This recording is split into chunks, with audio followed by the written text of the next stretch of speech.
ಧನ್ಯವಾದಗಳು ಸ್ನೇಹಿತರೆ. ಶ್ರವಣಕುಮಾರನ ಕತೆ ಭಾರತೀಯ ಪುರಾಣಗಳಲ್ಲಿ ಅತ್ಯಂತ ಭಾವನಾತ್ಮಕ ಮತ್ತು ನೀತಿಪರ ಕಥೆಯಾಗಿದೆ. ಈ ಕತೆ ಮಾತಾಪಿತೃರ ಭಕ್ತಿ ಅಥವಾ ಪೋಷಕರಿಗೆ ಸೇವೆ ಮತ್ತು ಪ್ರೀತಿ ಎಂಬ ಮುಖ್ಯ ವಿಷಯಗಳನ್ನು ಒಳಗೊಂಡಿದೆ. ಶ್ರವಣಕುಮಾರನ ಪಾತ್ರವು ಇಂದಿಗೂ ಯುವ ಜನತೆಗೆ ಪ್ರೇರಣೆ ನೀಡುತ್ತದೆ. ಪೋಷಕರ ಸೇವೆಯೇ ಪರಮಧರ್ಮ ಎಂಬ ಸಂದೇಶವನ್ನು ನೀಡುತ್ತದೆ. ಶ್ರವಣಕುಮಾರನ ಕಥೆಯ ಮೂಲ ಭಾವನೆ ಎಂದರೆ ಪೋಷಕರಿಗೆ ಸೇವೆ, ನಿಷ್ಠೆ ಮತ್ತು ಧರ್ಮಾಚರಣೆಯೇ ಜೀವನದ ನಿಜವಾದ ಪುಣ್ಯ ಎಂಬುದಾಗಿದೆ. ಇದೀಗ ನಮ್ಮ 4ನೇ ತರಗತಿ ಡಿ ವಿಭಾಗದ ವಿದ್ಯಾರ್ಥಿಗಳು ಮಾತಾಪಿತೃರ ಭಕ್ತಿಯನ್ನು ಪ್ರಸ್ತುತಪಡಿಸಲಿದ್ದಾರೆ.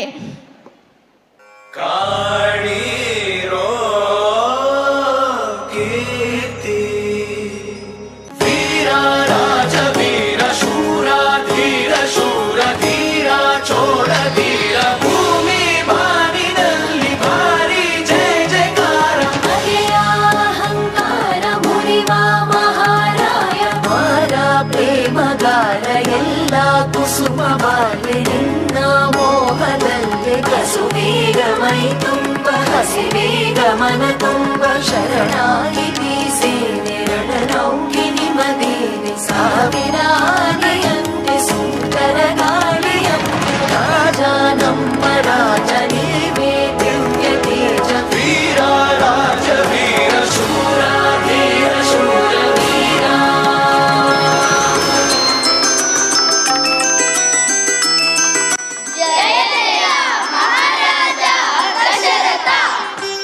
ಜಯವಂತರು ಆಗಲಿ ಪ್ರಜೆಯೂ ರಾಜ್ಯವು. ಮಂತ್ರಿಗಳೇ, ಇಂದು ನನ್ನ ಮನಸ್ಸು ಬೇಟೆಗೆ ತೆರಳಬೇಕೆಂದು ಸೂಚಿಸುತ್ತಿದೆ. ಅರಣ್ಯದಲ್ಲಿ ಜಿಂಕೆಗಳ ಸಂಚಲನ ಹೆಚ್ಚಾಗಿದೆ ಎಂದು ಕೇಳಿದ್ದೇನೆ. ಮಹಾರಾಜ, ಬೇಟೆಗೆ ಹೋಗುವುದು ರಾಜರ ಪರಂಪರೆಯ ಧರ್ಮ. ಆದರೂ ಒಬ್ಬಂಟಿಯಾಗಿ ಹೋಗುವುದು ಸರಿಯಲ್ಲ. ನಾವು ಕೂಡ ನಿಮ್ಮ ಜೊತೆ ಬರುತ್ತೇವೆ. ನೀವು ನನ್ನ ಜೊತೆ ಬಂದರೆ ಬೇಟೆ ನನಗೆ ಸವಾಲಾಗುವುದಿಲ್ಲ. ನಾನು ಶಬ್ದವನ್ನೇ ಕೇಳಿ ಬೇಟೆಯಾಡುವ ಶೂರ. ನನ್ನ ಬಿಲ್ಲು ಬಾಣದ ಧ್ವನಿ ಅರಣ್ಯವೇ ಕೇಳಬೇಕಾದದ್ದು. ಹೌದು ಮಹಾರಾಜ, ನಿಮ್ಮ ಶಬ್ದವೀದಿ ಬಾಣದ ಕೌಶಲ್ಯವನ್ನು ಜಗತ್ತು ಹೊಗಳುತ್ತದೆ. ಆದರೂ ಎಚ್ಚರ, ಅರಣ್ಯದಲ್ಲಿ ಮೃಗಗಳ ಜೊತೆಗೆ ಋಷಿಗಳು, ಯಾತ್ರಿಕರು ಇರುತ್ತಾರೆ. ನಾನು ತಪ್ಪು ಮಾಡಲಾರೆ. ನನ್ನ ಬಾಣ ಎಂದಿಗೂ ಗುರಿ ತಪ್ಪಿಲ್ಲ. ಇಂದು ಅದು ತಪ್ಪುವುದಿಲ್ಲ. ಮಹಾರಾಜ, ನಿಮ್ಮ ಶೌರ್ಯದಲ್ಲಿ ನಮಗೆ ನಂಬಿಕೆ ಇದೆ. ಆದರೂ ದೇವರನ್ನು ಪ್ರಾರ್ಥಿಸಿ ಬೇಟೆಗೆ ಹೋಗುವುದು ಉತ್ತಮ. ಸರಿ, ನಾನು ದೇವರನ್ನು ಪ್ರಾರ್ಥಿಸಿ ಬೇಟೆಗೆ ಹೊರಟು ಬಿಡುತ್ತೇನೆ. ಈ ರಾಜ್ಯವನ್ನು ನೀವು ನೋಡಿಕೊಳ್ಳಿ. ನಾನು ಜಯಶಾಲಿಯಾಗಿ ಮರಳುತ್ತೇನೆ.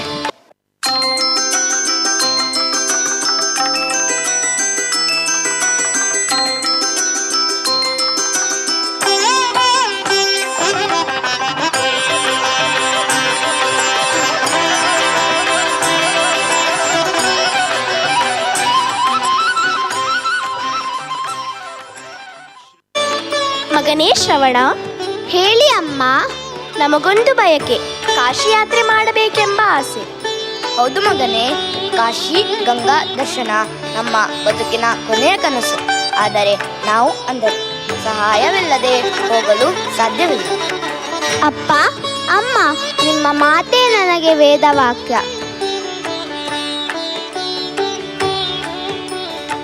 ನಾನು ಬುಟ್ಟಿ ತಯಾರಿಸಿ ನಿಮ್ಮನ್ನು ನನ್ನ ಭುಜದ ಮೇಲೆ ಹೊತ್ತುಕೊಂಡು ಹೋಗುತ್ತೇನೆ. ದೈವಂ, ನೀನು ನಮ್ಮ ಜೀವನದ ವರ.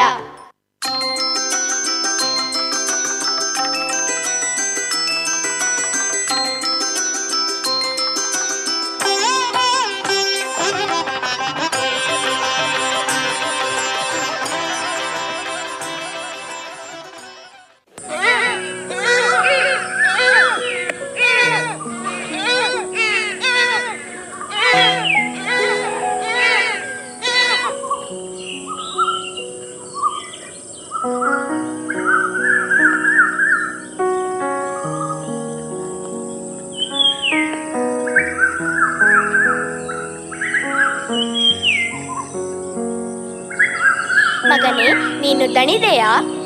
ಇಲ್ಲ ಅಮ್ಮ, ನಿಮ್ಮ ಸೇವೆ ಮಾಡುವುದೇ ನನ್ನ ಭಾಗ್ಯ. ಮಗನೇ, ನೀನು ನಿಜವಾದ ಪುಣ್ಯಾತ್ಮ. ನಮಗೆ ಕಣ್ಣುಗಳಿಲ್ಲ, ಆದರೆ ನೀನೇ ನಮ್ಮ ಪ್ರೀತಿಯ ಬೆಳಕು. ಅಯ್ಯೋ ನೋಡಿ, ಇಂತಹ ಭಕ್ತ ಮಗನನ್ನು ಎಲ್ಲಿ ಕಾಣಬಹುದು? ಅವನು ನಿಜವಾದ ಮಾದರಿ. ಮಕ್ಕಳು ಪೋಷಕರಿಗೆ ಸೇವೆ ಮಾಡಬೇಕೆಂದು ಕಲಿಯಬೇಕು. ಮಗನೇ, ನಮಗೆ ದಾಹವಾಗಿದೆ, ನಮ್ಮ ದಣಿವನ್ನು ತೀರಿಸುವೆಯಾ? ಆಗಲಿ, ನಾನು ನೀರು ತರಲು ಹೊರಟು ಬಿಡುತ್ತೇನೆ. ನೀವು ಈ ದೊಡ್ಡ ಮರದ ಕೆಳಗೆ ವಿಶ್ರಾಂತಿ ಪಡೆಯಿರಿ.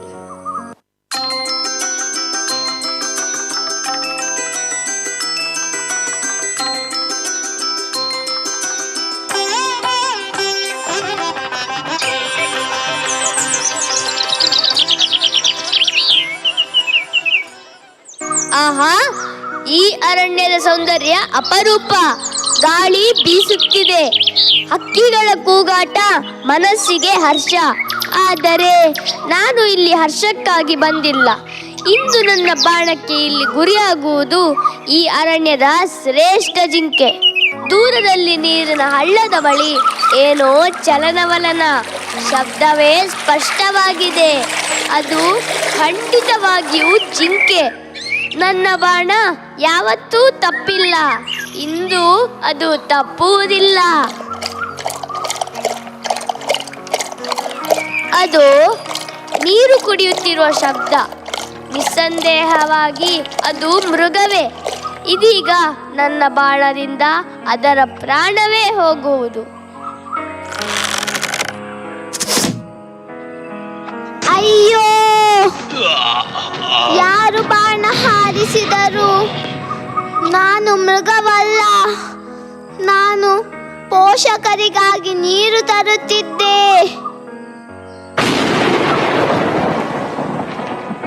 ಓ ದೇವರೇ, ಇದು ಜಿಂಕೆ ಅಲ್ಲ, ಮಾನವನ ಶಬ್ದ. ನಾನೇನು ಮಾಡಿಬಿಟ್ಟೆ? ನನ್ನ ಕೈಗಳಿಂದ ಈ ಪಾಪವೇನಿದು? ನಾನು ಮಾಡಿದ ತಪ್ಪು ಎಷ್ಟೋ ದೊಡ್ಡದು. ಮಗನೇ, ನಿನ್ನನ್ನು ಜಿಂಕೆ ಎಂದು ಭಾವಿಸಿದೆ. ನಿನ್ನ ಈ ಪರಿಸ್ಥಿತಿಗೆ ನಾನೇ ಕಾರಣ. ಮಹಾರಾಜ, ನನ್ನ ಜೀವದ ಬಗ್ಗೆ ಬೇಸರಿಸಬೇಡಿ, ಆದರೆ ನನ್ನ ತಾಯಿ ತಂದೆಯರ ಬಗ್ಗೆ ಯೋಚಿಸಿ. ಅವರು ಅಂಧರು, ನನ್ನ ಮೇಲೆ ಬದುಕಿದ್ದಾರೆ.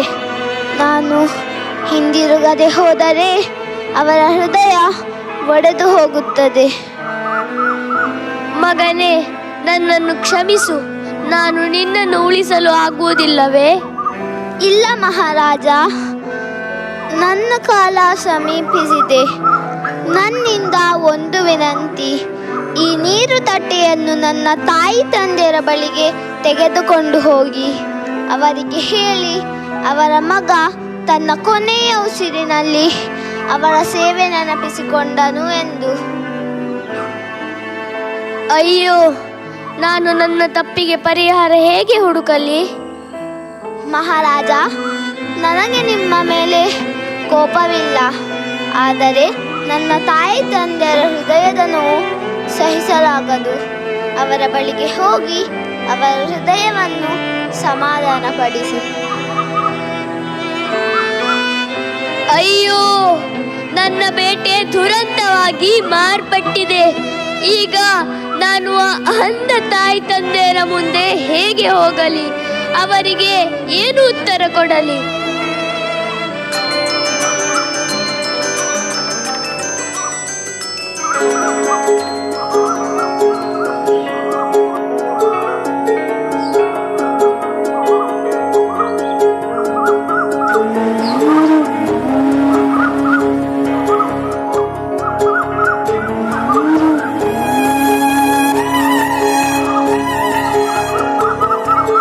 ಕಣ್ಣ ಮುಚ್ಚೆ ಕಾಣೆಗೂಡೆ ಆಟ ನಮ್ಮ ಬಾಳು. ಯಾರ್ಯಾರ ಹಣೆಯಲ್ಲಿ ಏನೇನಿದೆ ಬಲ್ಲೋರ್ ಯಾರು ಹೇಳು? ಅಯ್ಯೋ, ನನ್ನ ಪ್ರೀತಿ ಶವ ಚಿತೆ ಏರುತ್ತಿದೆ, ವ್ಯಥೆ ಜೊತೆ ಕಥೆ ಮುಗಿದಿದೆ. ವಿಧಿಯ ನಾಟಕ, ವಿಧಿಯ ನಾಟಕ, ಓ ವಿಧಿಯ ನಾಟಕ ನನ್ನ ಬದುಕು ಸೂತಕ ಕಣ್ಣ ಮುಚ್ಚೆ ಕಾಡೆಗೂಡೆ ಆಟ ನಮ್ಮ ಬಾಳು ಯಾರ್ಯಾರ ಹಣೆಲ್ ಏನೇನಿದೆ ಬಲ್ಲೋರ್ ಯಾರು ಹೇಳು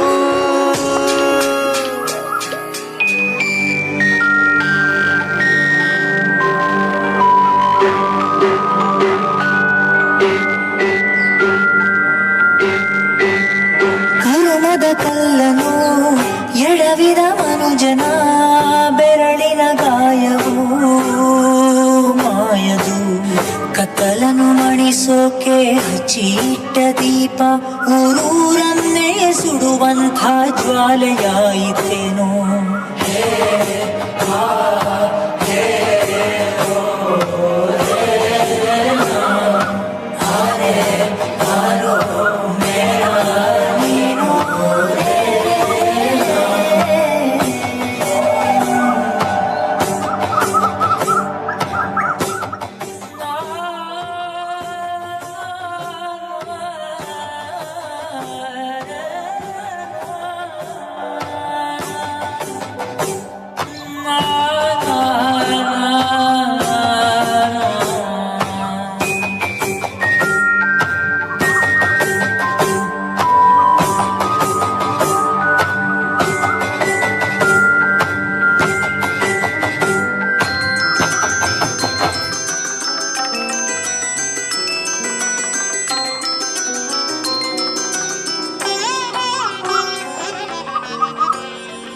ಏನಿದು? ನಾವು ಬಹಳ ಹೊತ್ತಿನಿಂದ ಕಾಯ್ತಿದ್ದೇವೆ. ನಮ್ಮ ಶ್ರವಣಕುಮಾರನ ಧ್ವನಿಯೇ ಕೇಳುತ್ತಿಲ್ಲ. ಏನಾಗಿರಬಹುದು?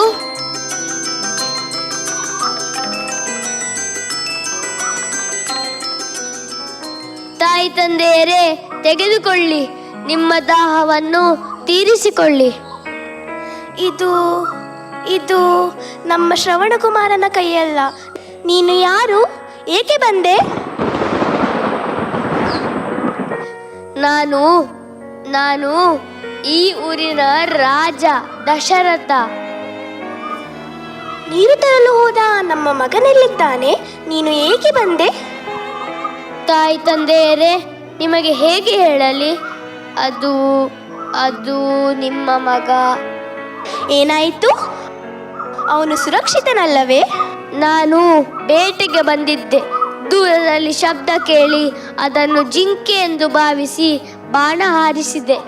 ಆದರೆ ಅದು ನಿಮ್ಮ ಮಗ ಶ್ರವಣಕುಮಾರನೇ ಆಗಿದ್ದ.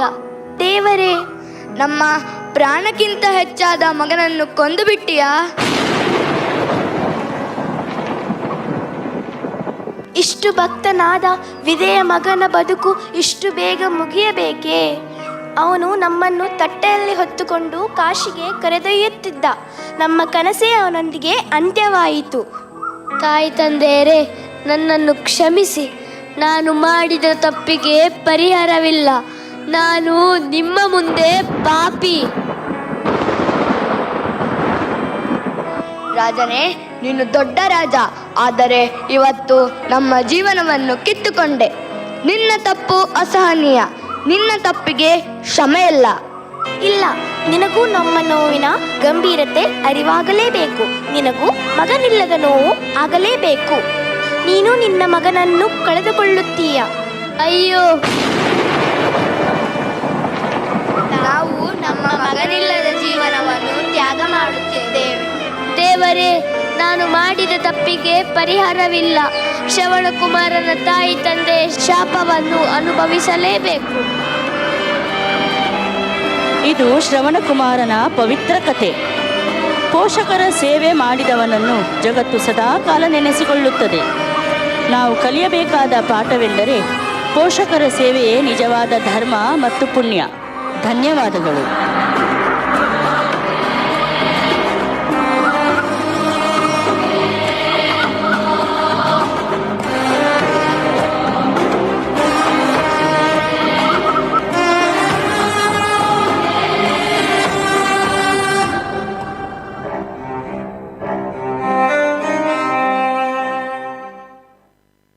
In charge teachers for this epic performance is Mr. Manjunath and Mrs. Sandhya.